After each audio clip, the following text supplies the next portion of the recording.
Hola, ¿qué tal? ¿Cómo están mis queridos amigos? Muy buenas, bienvenidos a tu canal, Adriana J. El terror nos viene trayendo grandes exponentes que se alejan un poco de los típicos sustos y el gore. Historias que cruzan géneros, suman análisis sociopolíticos o crean climas mucho más perturbadores, como para quitarnos varias noches de sueño. El joven Ari Aster debuta tras las cámaras con El legado del diablo, o en inglés Hereditary, película de 2018. Una película que, al igual que Get Out de 2017, dio bastante de qué hablar tras su paso por el Festival de Cine de Sundance, siempre en el mejor de los sentidos. Aster, encargado también del guión, encara por el lado del drama doméstico y la tragedia familiar para ir decantando en elementos más propios del género. Ese tipo de relato psicológico que nos hace dudar si se trata de mambos anímicos y secuelas dolorosas, o de un verdadero ente demoníaco que trabaja desde el más allá o el más acá.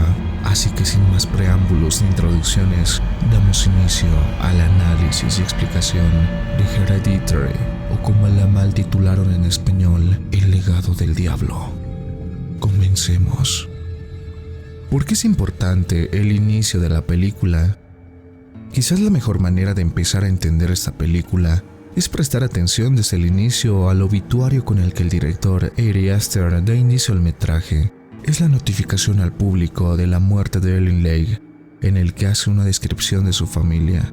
Allí vemos que su familia se compone de su hija Annie, su yerno Steve, su nieto mayor Peter y su nieta menor Charlie. Luego, en las palabras que Annie da en el funeral de su madre, indica que era una persona muy privada, con amigos privados y rituales privados, y luego en una reunión de afligidos anónimos manifiesta que su padre y su hermano murieron, el primero de hambre y el segundo se suicidó luego de gritar que su madre intentaba meter personas dentro de él. Aquí a la película nos da una fuerte indicación de que Ellen Taper Lake no era ninguna buena persona, más al contrario, era una persona que ocultaba secretos, y los hombres en su familia murieron todos en extrañas circunstancias. Pero la película nos engaña haciéndonos creer que se trata de una especie de patología familiar, lo cual parece confirmarse por el extraño comportamiento de Annie, Peter y Charlie. ¿Quién era realmente Ellen Taper Lake? ¿Y qué le pasó a su esposo y a su hijo? Ellen Taper Lake era miembro de un aquelarre dedicado a la adoración de un ser demoníaco llamado Paimon. Siendo miembro por décadas de ese grupo, Ellen en algún momento adquirió el privilegio de ser la predecesora biológica de este ser. Este privilegio la convirtió en la reina de la Aquelarre. Pero al parecer el proceso era bastante complejo porque su esposo estaba en el camino, y para actuar con toda libertad lo maldijo para que se muriera de física hambre. Y cuando intentó usar a su hijo como recipiente de Paimon, este se resistió hasta el punto de suicidarse. Esta parte es muy importante porque implica que Paimon no podía simplemente tomar cualquier cuerpo que le diera la gana, porque en primer lugar debía ser un descendiente varón de Ellen Lake, y luego de la muerte de su hijo solo quedaba Annie, con quien tenía una muy mala relación, así que le tocó esperar a la siguiente generación. ¿Por qué Annie quería abortar a Peter? Bueno, cuando Annie se independizó y se fue a vivir con su esposo Steve, lo primero que hizo fue alejar a su madre de su entorno.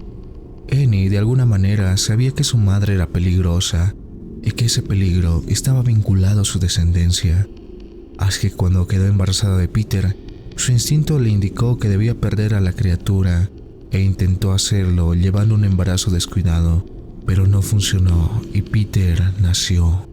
Este instinto subconsciente se confirma por el hecho de que mientras estaba sonámbula, Annie intentó matar a sus dos hijos, y en todas sus pesadillas, sus hijos se manifiestan como seres peligrosos, lo cual al final terminó siendo totalmente cierto.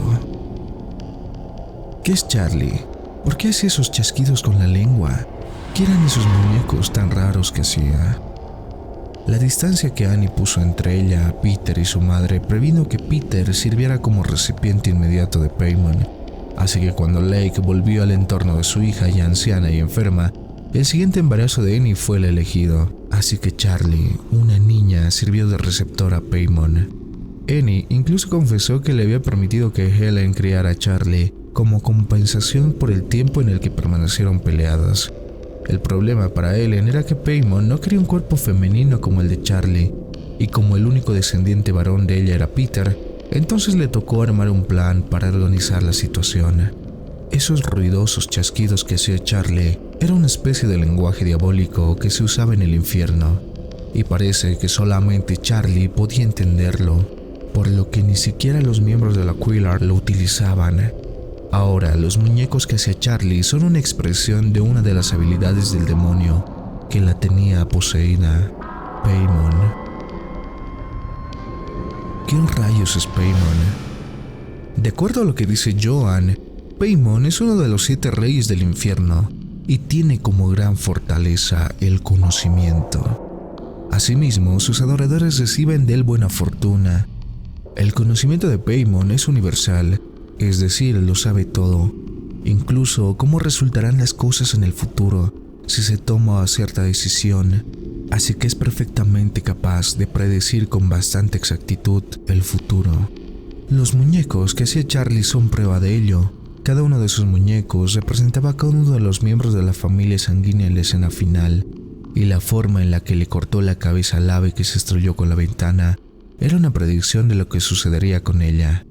Charlie reprodujo con exactitud el final de la historia de su familia, con Paimon en el cuerpo de Peter, coronado rey en la casa del árbol de los Graham. ¿Cuál era el plan para pasar a Paimon en el cuerpo de Charlie al de Peter? El primer paso era la muerte de Helen. A partir de allí, Annie se encargaría de cuidar a Charlie, lo que eventualmente terminó en su muerte. Una vez Charlie muerta, degollada por el poste de luz, el espíritu de Paimon debería ser invocado rápidamente, y aquí es cuando entra Joan a la jugada. Joan es miembro prominente de la Quillard, quizás la mano derecha de Ellen Lake, y le puso una trampa a Annie para que leyera el conjuro en su casa y que Paimon descendiera sobre la familia. Hasta aquí, Paimon hacía una especie de posesión conjunta, exacerbada por el cuerpo de Ellen en el ático que servía como conducto. Paimon debía eliminar a todos sus obstáculos, y el primero de ellos era Steve. Todo indica que para que Paimon pueda poseer un cuerpo, su maldición debe reposar únicamente sobre los miembros de la familia sanguínea de Ellen, y que por los consortes a esa línea solo sirven como sacrificios. Por eso Steve murió primero. Luego Paimon se fue al cuerpo más vulnerable, al de Annie, y cuando destruyó el cuerpo de Annie, se fue por el de Peter, que ya estaba debilitado. Aquí es importante resaltar algo.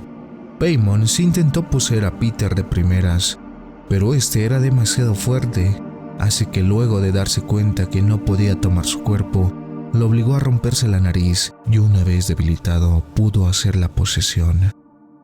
Pero ¿cómo rayos le pudieron salir las cosas tan bien? Todo pudo haber salido mal. En efecto, el plan de la Quillard era tan complejo que si una sola de las condiciones fallaba, por ejemplo, si Charlie no comía la torta con nueces, no se iba al infierno. Pero recordemos algo, el Quillard estaba bajo el influjo de Paimon que les otorgaba la buena suerte. Es así que todo salió a la perfección, que Annie regara la pintura y notara el teléfono de Joan, luego de que se la encontrara en el estacionamiento, luego que usaran el libro de Charlie. Todo era un plan que necesitaba mucha suerte para conseguirlo, suerte que Paimon proporcionaba. Las miniaturas eran diabólicas. No, de hecho eso lo dieron a entender en el tráiler, pero afortunadamente la idea de la cinta no era esa, ni mucho menos.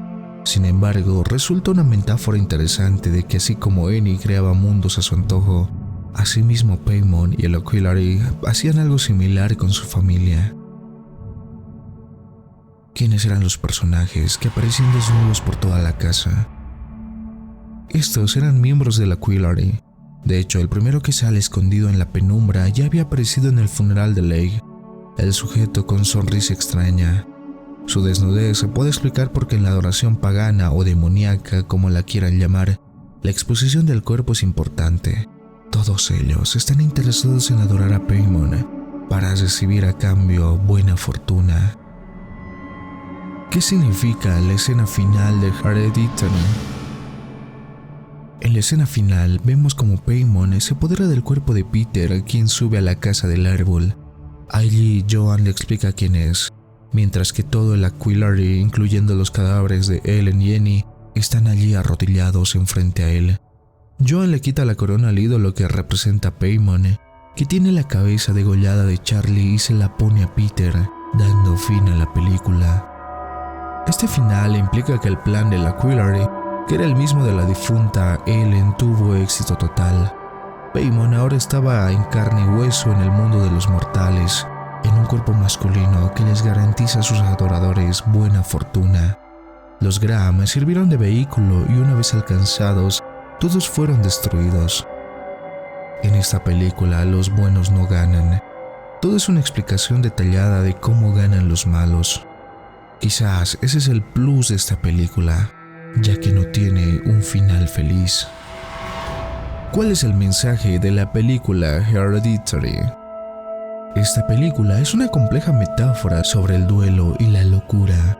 Incluso si miramos la película sin toda la parte sobrenatural, estamos viendo cómo una mujer que pierde a su madre actúa erráticamente descuidando a sus dos hijos, por lo que uno de ellos mata accidentalmente a la otra.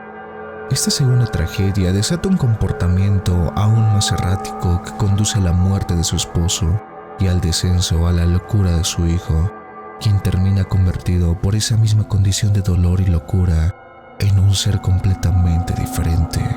El mensaje que deja esta película tiene que ver cómo debemos afrontar el duelo de tal manera que podamos controlarlo, exprimirlo y condicionarlo, y que no sea este el que nos controle a nosotros.